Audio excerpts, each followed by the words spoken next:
Polda Maluku siagakan 2.403 personel, amankan Natal dan Tahun Baru.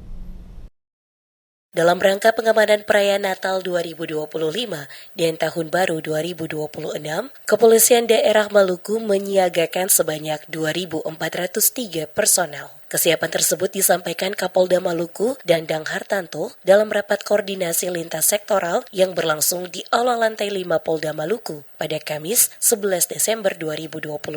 Kapolda menjelaskan ribuan personel tersebut berasal dari Polda Maluku, jajaran Polres di 11 kabupaten atau kota, serta berbagai unsur terkait lainnya. Dari jumlah tersebut, kata Kapolda, 1.356 personel berasal dari Polres dan Polresta, sementara 797 personel tambahan berasal dari berbagai pemangku kepentingan. Selain itu, Polda Maluku juga memetakan 676 objek pengamanan meliputi 486 gereja, 41 objek wisata, 15 lokasi malam pergantian tahun, 60 pusat perbelanjaan, 17 terminal, dan 48 pelabuhan. Menurut Kapolda, pengamanan akan difokuskan pada kelancaran ibadah, mobilitas masyarakat, serta mitigasi potensi gangguan keamanan.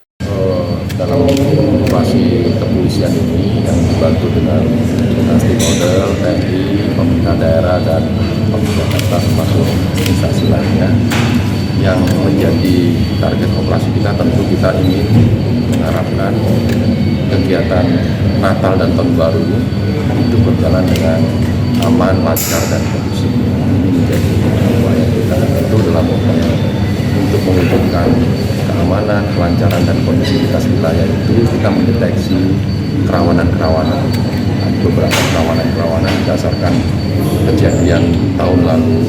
Lebih lanjut, Kapolda juga menekankan pentingnya kewaspadaan masyarakat, terutama bagi warga yang meninggalkan rumah untuk beribadah atau berpergian. Kapolda juga mengingatkan, jika meninggalkan rumah, warga dapat menitipkan kepada tetangga atau RT atau RW dan pastikan kondisi rumah aman. Jika perlu, laporkan ke kantor kepolisian terdekat. Kapolda turut mengingatkan masyarakat agar memperhatikan keselamatan saat melakukan perjalanan laut, mengingat tingginya aktivitas penyeberangan menjelang Natal dan Tahun Baru. Selain itu, warga juga diminta menghindari penggunaan petasan yang berpotensi membahayakan keselamatan.